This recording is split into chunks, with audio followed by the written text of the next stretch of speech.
Ibuku di kampung, kalau dia mau kedatangan tamu, maka dia segera berbenah diri. Rumah dipel, spraynya diganti, gorden diganti, bahkan menu makanan pun lain dari biasa. Bahkan dia bilang, potong kuah ayam, ada tamu mau datang. Coba, Masya Allah. Memang begitu mestinya kita dalam menyambut tamu, memuliakan tamu kita. Nah, insya Allah dalam hitungan beberapa hari lagi kita akan kedatangan tamu, yaitu bulan suci Ramadan. Bulan suci Ramadan ini banyak sekali namanya. 1. Bulan puasa. 2. Bulan penuh ampunan. 3. Bulan penuh rahmat. 4. Bulan dilipat gandakan segala kebaikan. 5. Bulan ada di dalamnya bulan yang lebih mulia, satu malam lebih mulia daripada 1000 bulan. Macam-macam, subhanallah, banyak sekali nama-nama bulan suci Ramadan ini. Nah, untuk menyambut bulan suci Ramadan ini, apa yang mesti kita lakukan dan apa yang kita lakukan di bulan suci Ramadan? Apa yang perlu kita lakukan, persiapkan? Zaman saya dulu masih sekolah, itu kalau di Makassar kalau mau bulan Ramadan ada yang disebut minggu terakhir. Minggu terakhir itu dia senang-senang. Dia pergi ke pantai, tenggelam, terakhir betul. Ya, ada yang ngambil band, ya, elektron, nyanyi-nyanyi, bakar jagung, macam-macam. Tapi alhamdulillah lambat laun mulai hilang itu. Maka anak-anak milenial sekarang dia gantilah dengan istilah tarhib Ramadan, menyambut bulan suci Ramadan. Cuma saya kalau ceramah ini terganggu konsentrasiku kalau banyak anak-anak lari-lari. Lari-lari sana. Itu bedanya orang Kristen. Itu orang Nasrani kalau dibawa anaknya ke gereja, dikasih duduk itu di sampingnya. Duduk kau nak dengar itu pastor pendeta ceramah khotbah. Kalau kita duduk, ada bilang mamanya, "Pima kau main nak?" Pergi gila main itu anaknya. Dan begitu ditanya siapa anak itu, tidak ada yang mau ngakui, malu diakui anaknya. Ya, Bapak, saudara-saudara sekalian, apa yang perlu kita lakukan menyambut bulan suci Ramadan ini? Yang pertama, kita harus mempersiapkan diri secara fisik. Kenapa? Ramadan itu puasa fisik. Puasa itu ibadah fisik. Tidak bisa orang puasa kalau sakit. Iya toh? Maka harus persiapkan fisiknya. Latihan dulu. Orang kalau main bola kan latihan dulu, bos. Mau main futsal tidak langsung masuk main bola langsung, tidak. Kenapa? Keram kau punya otot, bisa jadi cedera ototnya. Maka ada pemanasannya dulu. Apa pemanasan sebelum masuk bulan suci Ramadan? Maka dimulai dengan apa? Kita puasa Senin Kamis dulu. Memulai dengan puasa-puasa sunnah. Supaya masuk Ramadan tidak kaget perutnya. Kenapa? Dia sudah terbiasa mulai latihan. Maka persiapkan fisik dulu. Yang berikutnya, selain fisik kita persiapkan apa? Ilmunya. Datang di sini, datang pengajian-pengajian begini. Maka adik-adik sekalian, bacalah ilmu, baca kitab. Supaya apa? Masuk Ramadan kita tidak bingung. Adik-adik remaja, belajar fikih, belajar mana yang memakruhkan puasa, mana sunnah-sunnah yang lebih bagus, mana yang mengurangi pahala, puasanya tetap sah tapi kurang pahalanya. Bagaimana hukumnya mimpi basah ketika siang hari. Ini banyak saya lihat anak-anak milenial. Anak-anak SMA tuh, Ustaz, bagaimana hukumnya kalau kita lagi puasa siang hari mimpi basah? Ada tuh mimpi basah kalau siang tuh? Iya. Puasanya sah dengan catatan begitu bangun langsung pergi mandi. Bangun langsung mandi. Kalau mimpi, kalau kreatif sendiri batal. Batal puasamu, bosnya. Nah, itu harus ditahu semua itu. Termasuk bapak-bapak. Ada yang tanya, Ustadz, ternyata kalau malam boleh berhubungan suami istri. Ya boleh selama itu kau nikah. Halal. Yang tidak boleh siang. Selesai sholat subuh sampai maghrib jangan kau coba-coba. Kalau kau coba dekat-dekat istri dan kau offside, kartu merah. Apa dendanya? Puasa kau 60 hari berturut-turut. 60 hari berturut-turut. Kalau malam boleh. Maghrib sampai subuh boleh. Tiba-tiba ada bapak-bapak bilang, Ustaz, kalau malam betul boleh? Boleh. Masya Allah Ustaz, saya sudah 5 tahun biar malam tidak juga. Nah, kadongok kok. Makanya belajar kok bos. Ya, nah, itu semua penting kita ketahui. Ustadz, bagaimana kalau menelan ludah pada saat puasa? Itu waktu kecil kan kita bilang kalau menelan ludah batal. Akhirnya kita meludah terus. Kering tenggorokan. Boleh kalau ludah, biar kau kasih keluar, keluar lagi, masuk lagi, keluar lagi, masuk. Boleh. Yang penting kau tidak tambah. Misalnya begini, tambah. Batal itu bos. Kalau yang di dalam tenggorokanmu keluar masuk, boleh. Yang penting kau tidak jijik. Keluar lagi. Nah, boleh kalau itu. Ya. Bagaimana kalau sikat gigi di bulan suci Ramadan? Boleh. Boleh. Yang penting jangan kau telan air. Pura-pura sikat gigi. Mamamu bisa kau tipu, tapi Tuhan Maha tahu. Dia kalau Ramadan dia kumur-kumur, 3 kali masuk, 1 yang keluar. Berarti dia korupsi 2 ini. Itu harus tahu ilmunya, semua harus kita tahu. Bapak-bapak ini, ibu-ibu yang pengantin baru, harus tahu ilmunya, mandi junub. Ada yang bilang, Ustadz katanya kalau Ramadan mandi junub, begitu selesai harus mandi junub. Begitu selesai hubungan suami istri mandi junub. Tidak. Tidak harus ketika selesai. Nanti mau sholat subuh baru mandi junub. Bukan puasa yang mewajibkan kita mandi junub, tapi sholat subuh yang mewajibkan bapak mandi junub. Ada orang dia bilang begitu selesai mandi, sebelah capek kok itu bos. Pengantin baru sudah buka begitu mandi kok masih baik itu kalau jam 8. Pulang taraweh begitu lagi mandi kok lagi. 2 kali mau mandi. Sekalinya mau tidur jam 11 begitu mandi lagi. Bangun jam 2 begitu mandi lagi. Sekalinya mau makan sahur begitu mandi lagi. 5 kali mandi 1 malam. Mesek kok bos. Jadi kapan mandinya? Episode terakhir. Nah ada juga kalau misalnya cuman jangan kau ketawa anak muda, ini urusan orang tua. Nah, ada juga yang misalnya malam, misalnya jam 11 mau tidur. Ya. Kapan mandinya? Apakah sebelum makan sahur? Jadi kalau bapak makan sahurnya jam 2, apakah mandinya sebelum jam 2? Tidak. Bukan makan sahur yang mewajibkan bapak mandi junub. Tapi kapan? Sebelum sholat subuh. Jadi saya ulangi, sholat subuh yang mewajibkan ibu bapak wajib mandi junub. Bukan karena puasa. Itu harus ditahu semua. Maka sebelum masuk puasa, belajar. Ya, nah, persiapan secara fisik, kemudian persiapan ilmu, mendatangi majelis-majelis, mendatangi kajian-kajian. Tidak ada kajian maka silakan googling, cari kok di YouTube, ceramah-ceramah, cari kalau ada perbedaan pendapat, bandingkan lagi. Menurut Ustadz Abdul Somad ini, menurut Adi Hidayat ini, menurut Khalid Basalama begini. Sudah itu, yang penting kau ikhtiar, sudah berusaha mencari ilmu, kau ragu, ikhtiar. Salatlah, minta petunjuk dan hidayah dari Allah. Sudah itu hakul yakin, jangan lagi ragu. Ini sekarang kan sudah banyak ustadz-ustadz kondang kok. Iya toh? Nah, cuma jamaah sekarang bukannya mengamalkan ceramahnya Pak Ustadz, dia jadi yuri.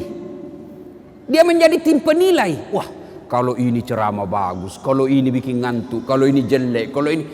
Memangnya kau menjadi festival penceramah? Amalkan ilmunya orang, bukan membanding-bandingkan.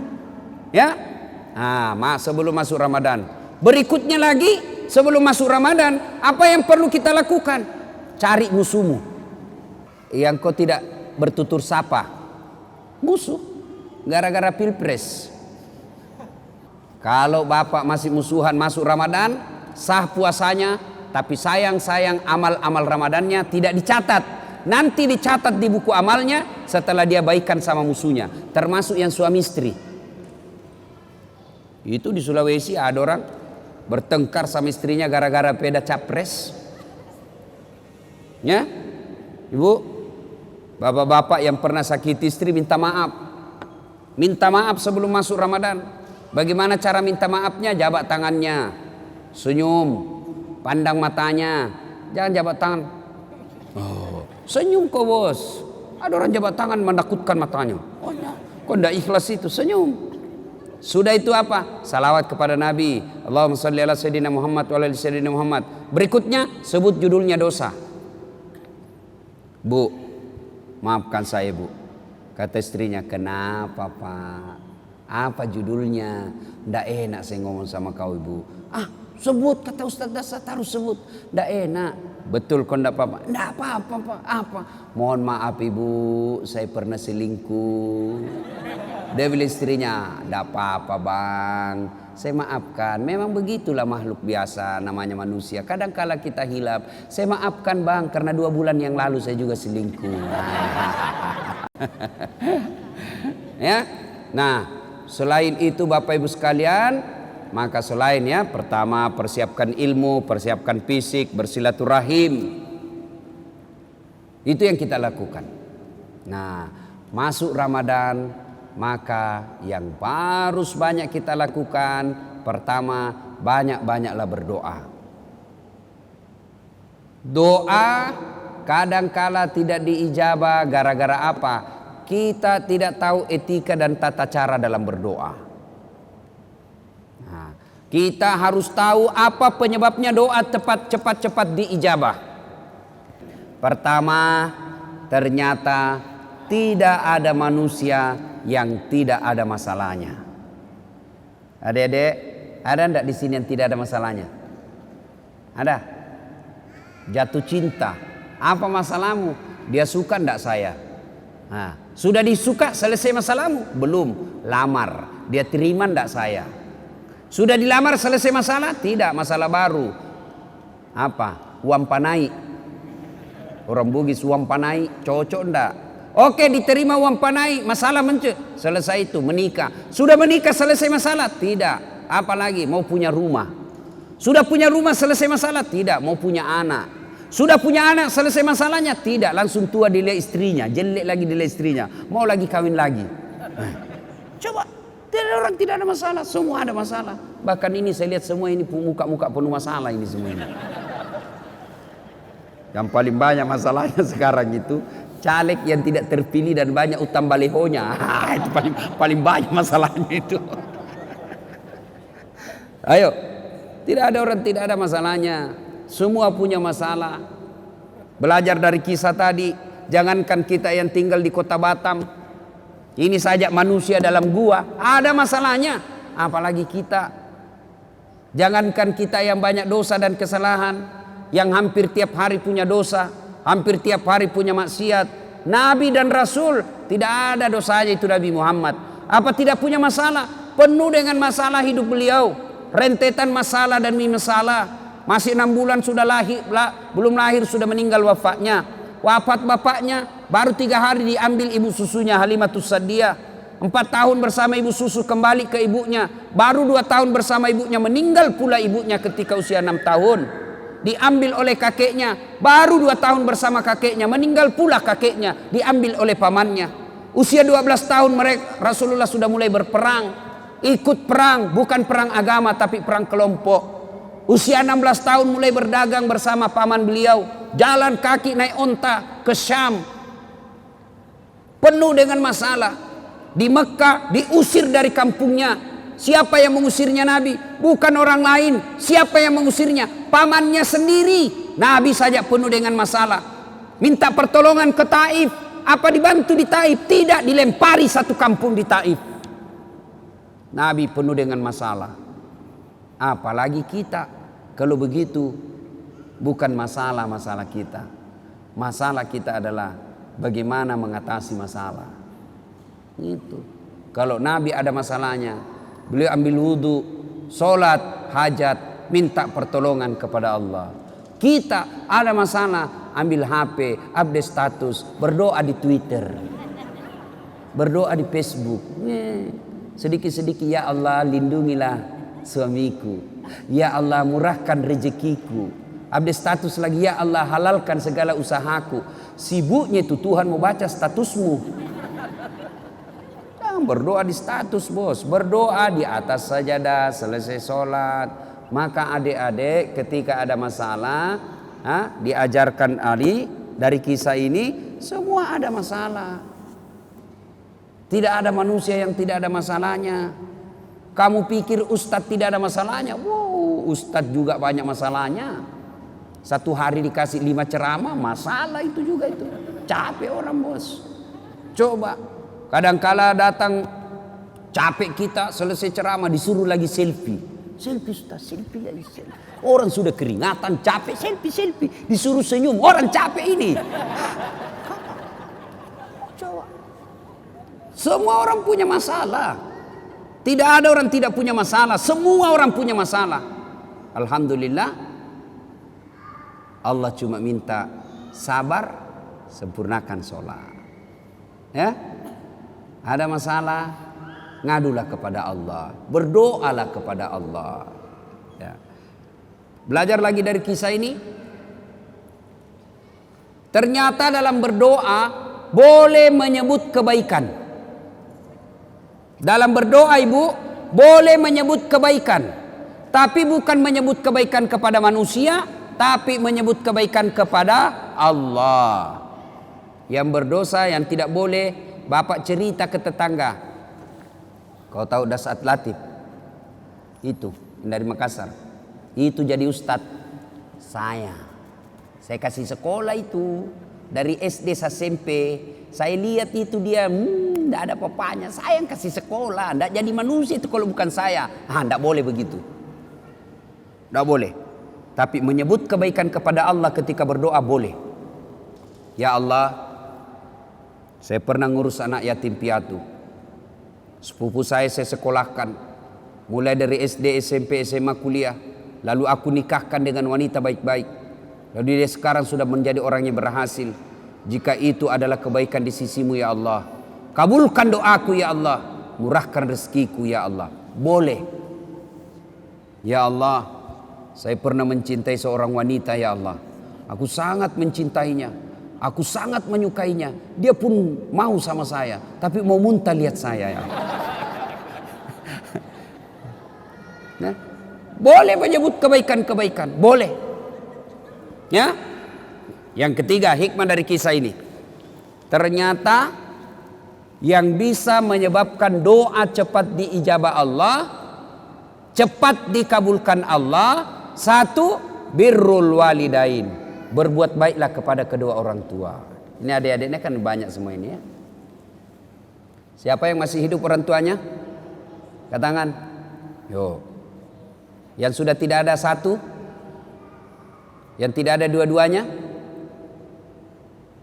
Coba bapak yang masih ada orang tuanya, mau cepat dikabulkan doa, urus orang tua dengan baik. Adik-adik mau cepat kerja yang baik, tidak usah kau cari muka sama pejabat. Kau sudah punya muka itu. Ada kan orang suka sekali cari muka. Siap pak, siap. Apa siap? Lebih kau cari muka sama orang tua Allah. Dengan cara apa? Cari muka pada Allah. Dengan cara apa? Muliakan orang tuamu. Muliakan orang tua. Itulah sumber berkah. Banyak diantara kita cari berkah ke guru, cium tangan ulama, datang ke makam ini, ziarah ke makam ini. Lalu ibumu di rumah kau tidak urus, gimana mau baik hidupmu? Ada ndak orang yang mencintai kita seperti cintanya orang tua? Ada ndak orang yang sayang kepada kita melebihi cintanya orang tua? Tidak ada. Inilah orang tua yang sangat mencintai kita. Adik-adik, saya tanya ibu, bu, ada ndak orang mau kerja 24 jam tidak digaji? Ada? Siapa? Ibumu. Itulah orang tua, kerja 24 jam ngurus kita, ndak pernah minta digaji. Malah dia yang kasih kita duit. Itulah orang tua. Kalau ada anak-anak kurang ajar, sekali-kali kau lihat itu ibu hamil. Lihat itu ibu hamil. Menderita itu ibu hamil, kasihan. Jalannya aja itu.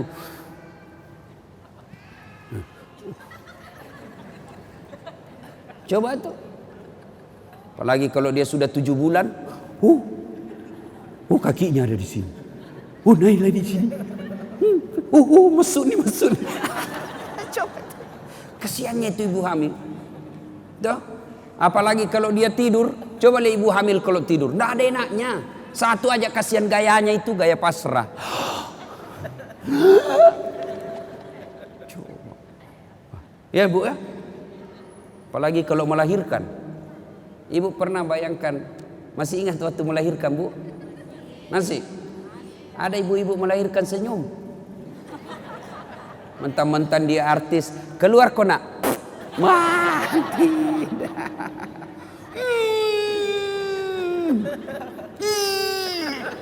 Dia bilang ibu bidan, ya ulang lagi. Gigi besi. Coba itu. Begitu anaknya lahir cacat, apa dia tempeleng? Kurang ngajar 9 bulan kau ganggu, kau siksa saya, tidak ada telingamu. Tidak, justru yang cacat paling dia sayang. Apa ada ibu-ibu meninggal anaknya yang cacat? Alhamdulillah untuk gue cepet mati. Tidak, justru yang cacat paling dia sayang. Coba. Ya, makanya kalau ada anak-anak kurang ngajar sama orang tuanya, pantas ketika Allah buat hidupmu susah. Baik-baik sama orang tua. Ya, ini cewek-cewek jangan sampai kalau lebih sopan sama bapak, lebih sopan daripada cowokmu, daripada bapakmu.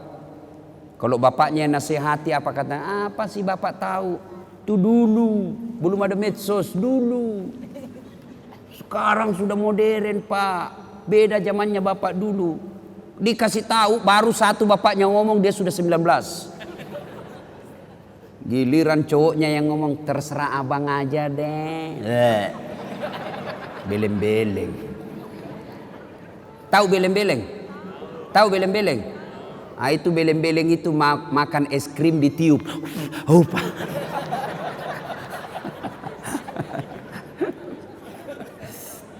Iya. Berbuat baiklah sama orang tua. Adik-adik, bagaimana cara berbuat baik sama orang tua? 1. Suara tidak boleh lebih keras dari ibu. Itu jelas, itu protapnya. Dalam Quran sudah jelas sekali protapnya. Imma yablughanna indakal kibra ahaduhuma au kilahuma fala takul lahuma uf wala tanharhuma wa kullahuma qaulan karima.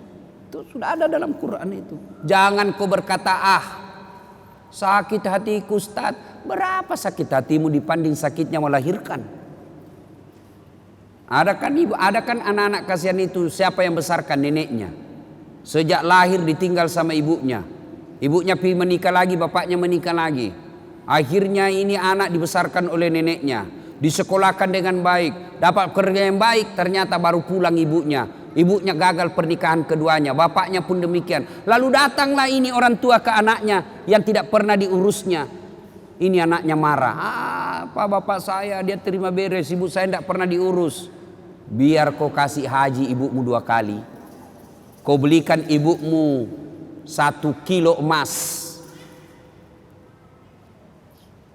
Kau bikinkan istana belum seimbang dengan darah yang ada menetes dalam dirimu. Itu dari orang tua. Ya, jadi tidak ada jalan itu mau melawan orang tua. Belajar dari kisahnya Ibrahim alaihissalam. Ibrahim alaihissalam dapat siapa namanya bapaknya Ibrahim? Siapa? Azor. Dia nyembah berhala. Ibrahim mau ribut sama bapaknya, mau lawan bapaknya. Apa kata Ibrahim? Kata Allah, sadar kau Ibrahim. Bapakmu itu, tapi dia nyembah berhala ya Allah. Allah berfirman, bagaimanapun dia bapakmu, jangan kau lawan bapakmu. Ya? Jadi agar doa cepat diijabah Allah, birrul walidain. Berbuat baiklah kepada kedua orang tua. Adik-adik, saya menganjurkan pulang ini cium tangan orang tua. Kalau saya bukan cuma tangan, kakinya ibu saya cium. Ya, kalau mau berkah hidup bos, sudah muliakan orang tuamu. Allah yang ngurus kamu, bisa beli mobil, bisa punya rumah, mendapat istri yang baik. Caranya apa? Birrul walidain, berbuat baiklah kepada kedua orang tua. Yang kedua, yang menyebab doa cepat diijabah Allah adalah menghindari dosa dan maksiat. Bagi kita laki-laki dosa yang paling besar itu apa? Dosa perempuan. Tapi ini perempuan tolong kami kerjasama. Ya, kami ini laki-laki jaga mata, tolong kalian jaga akhlak. Biar kami setengah mati jaga mata, kalau kalian gentayangan susah. Masa kita mau jalan begini terus? Ada paha, ada dada, ya pasti dia dilihat barang bagus bos. Tapi jangan kok aniaya kami. Saya ini paling kasihan saya itu kalau di Makassar. Saya keluar rumah sholat duha dulu, berdoa dulu, zikir dulu. Baru 10 menit keluar dari rumah di jalan habis saya punya zikir.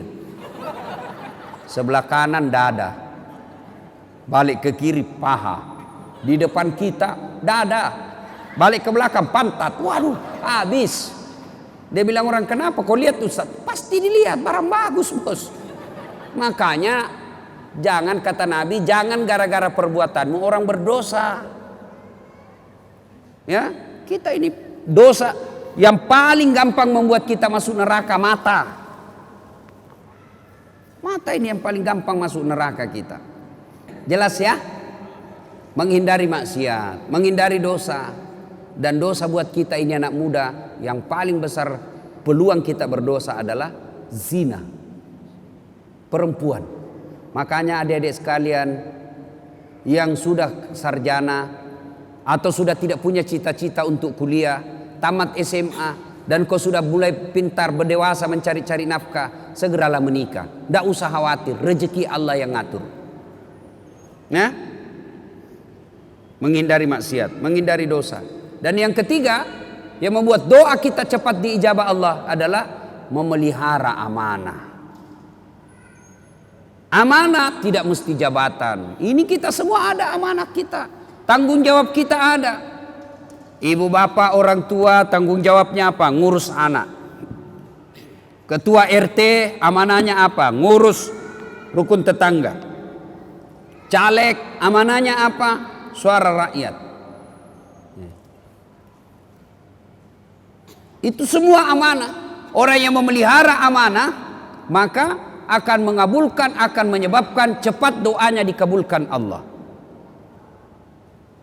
Saya bukan caleg Ustadz, anggota DPR bukan, ketua RT bukan, ketua organisasi bukan. Apa amanah yang Allah berikan kepada kita? Amanah yang Allah berikan kepada kita adalah anggota tubuh. Ini semua nanti akan ditanya. Mata kita akan ditanya, tangan kita akan ditanya, kaki kita akan ditanya. Dalam Al-Quran kan Allah jelaskan, Bismillahirrahmanirrahim, Al-yawma nahtimu ala afwahihim wa tukallimuna aydihim wa tashhadu arjuluhum bima kanu yaksibun. Tangan kita akan bicara, mulut kita akan bicara, kulit-kulit kita akan bicara atas segala nikmat. Nikmat itu amanah yang Allah berikan kepada kita. Mata ini amanah yang Allah berikan. Maka jangan dipergunakan kecuali yang bermanfaat. Cara membersihkan anggota tubuh dari dosa. Anggota tubuh ini dibersihkan dari dosa dan kesalahan. Bagaimana caranya? Salah satu caranya ketika wudu. Berapa kali minimal kita wudu? Berapa kali minimal wudu ibu? Berapa? Minimal 5 kali. Sholat 5 waktu. Maka Nabi mengajarkan setiap wudu kau doa. Mulai dibasuh tangan. Jari-jari mulai. Itu sudah diajarkan doa. Ya Allah, ampuni dosa yang telah dilakukan tangan saya. Tangan kanan jari-jarinya masuk, jari-jari kiri masuk. Yang panjang kukunya hati-hati, bisa masuk setan di situ. Sambil berdoa, ya Allah, ampuni dosa yang telah dilakukan tangan saya. Apa dosa tangan? Orang Makassar bilang kokbi. Apa kokbi? Colek.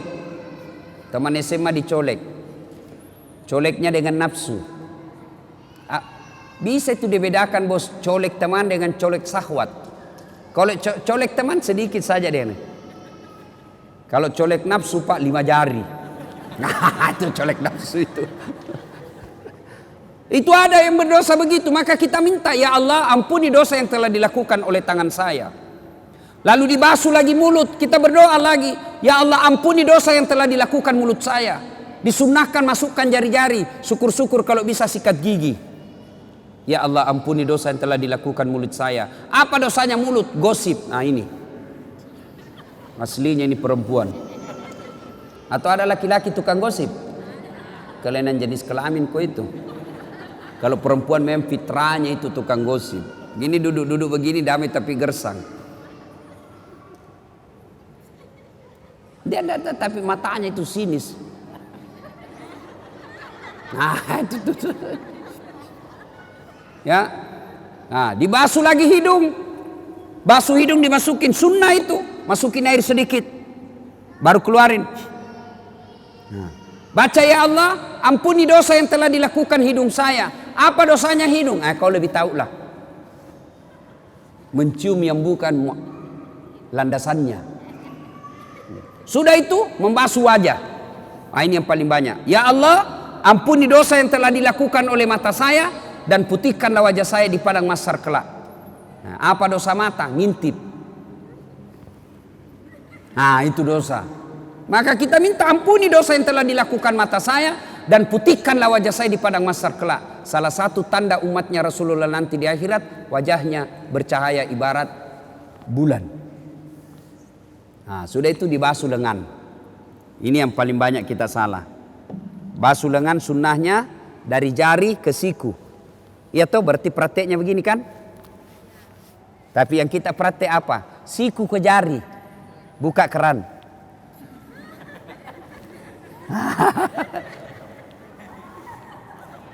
Salahkah? Tidak salah tapi tidak sunnah. Sambil terima telepon malah itu ini. Beleng-beleng. Ya. Ya. Nah, pada saat itu kita berdoa lagi, ya Allah ampunilah dosa yang telah dilakukan oleh tangan saya dan berikanlah kitab kebaikan saya nanti di akhirat menerima tangan kanan. Itu kata Nabi, siapa orang yang diberikan kitab kebaikannya, ijazahnya, raporannya dengan tangan kanan atau dari depan, maka dia masuk surga. Sebaliknya, apabila diberikan kitabnya dari tangan kiri atau dari belakang, maka dia masuk neraka. Maka kita berdoa, ya Allah berikan catatan kebaikanku nanti di akhirat menerima tangan kanan. Ya, sudah basuh itu. Berikutnya membasuh rambut. Ketika dibasuh rambut, disunnahkan lagi berdoa, ya Allah ampunilah, ya Allah haramkanlah diri saya disentuh api neraka. Dibasuh. Cuma biasa anak muda ini yang sisirnya sudah dikasih pamode apa? Hah? Pamode apa? Pomade.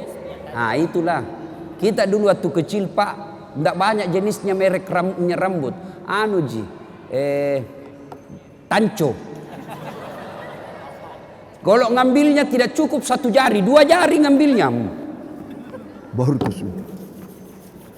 Pas kena matahari keluar semua keringat di sini. Tanco. Sudah tanco modern sedikit apa? Minyak kemiri. Sekarang sudah baca cukurnya saja anak-anak sekarang model macam-macam. Ada sungainya. Ada kayak got di sini. Dia ganti gotnya di sini, ada juga di sini. Masya Allah. Sudah dikasih lah itu pamod. Oh rambutnya tidak mau goyang. Akhirnya wuduknya dia begini saja. Beleng-beleng. Ya, tidak sah itu wudukmu, pasti. Karena dalam Quran membasuh sebagian rambut. Jadi kalau kau tidak basuh rambutmu tidak sah. Ya Allah haramkanlah diri saya disentuh api neraka. Sudah itu basuh telinga, ampunilah dosa yang telah dilakukan telinga saya. Dan basuh kaki, ya Allah ampuni dosa yang telah dilakukan kaki saya. Dan lekatkanlah kaki saya di jembatan Siratal Mustaqim nanti. 5 kali bos kita berdoa sehari semalam. 5 kali. Masa Allah tidak ampuni dosa? Cuma yang jadi masalah, kadangkala kita wudu buru-buru. Selesai. Bahkan sambil menyanyi. Yo ayo, ay. Ya? Nah, saudara-saudara sekalian, inilah 3 yang membuat doa kita cepat diijabah Allah. Satu, birrul walidain. Dua, hindari maksiat. Tiga, memelihara amanah. Kalau tiga hal ini dilakukan pada saat bulan suci Ramadan, maka banyak-banyaklah meminta kepada Allah. Dalam bulan suci Ramadan, Allah malu tidak mengabulkan doanya orang-orang yang berdoa. Maka manfaatkanlah bulan suci Ramadan, banyak-banyak berdoa. Saya sudah berdoa Ustadz, sudah saya lakukan itu yang tiga sunnah tadi ini. Kenapa doaku tidak dikabulkan Allah? Berarti apa yang kalian minta tidak baik buat kalian. Ya Allah, mudah-mudahan suamiku bisa beli mobil. Malah mobil terjual. Allah tahu ibu, kalau ada mobilnya suami dipakai selingkuh. Allah tahu. Ya Allah, mudah-mudahan saya bisa lulus universitas terkemuka sesuai cita-cita dan impianku. Tidak lulus, jangan sangka buruk, sangka baiklah. Berarti apa yang kalian itu minta tidak baik buat. Ya Allah, mudah-mudahan bapakku tulus nyalek, kok tidak lulus, tidak lolos. Berarti bukan itu yang terbaik. Dan Rasulullah Sallallahu Alaihi Wasallam pernah mengisahkan di surga kelak ada orang masuk surga lalu diberi hadiah oleh Allah. Nih hadiahmu, ini banyak sekali hadiah. Lalu orang ini berkata, ya Allah, banyak begitu kau kasih saya. Rasanya amal yang saya lakukan di dunia tidak sebanyak ini. Kenapa banyak begini? Ibaratnya amalnya cuma 5, Allah kasih 5.000. Lalu Allah menjawab, ketahuilah, itulah doa-doamu yang tidak aku kabulkan ketika kau hidup di dunia, karena saya tahu kau tidak mampu memikul apa yang kau minta itu. Berarti tidak ada doa yang tidak diijabah. Yang ada adalah Allah menunda doanya selama doa itu kita lakukan dengan sebaik-baik.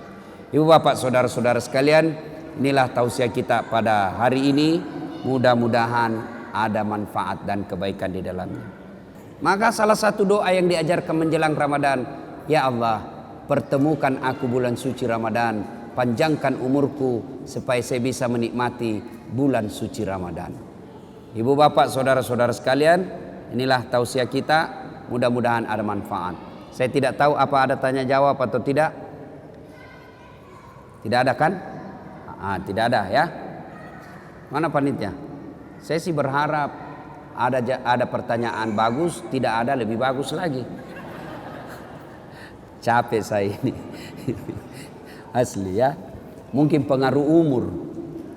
Dulu saya pernah ceramah di Makassar 13 kali satu hari. Nah, sekarang mulai capek saya kalau terlalu banyak. Dan ternyata kualitas ceramah itu juga dipengaruhi oleh kualitas kelelahan kita. Kalau mulai lelah, otak pasti tidak bisa maksimal. Kalau ada mau bertanya silahkan. Ada sesi tanya jawab?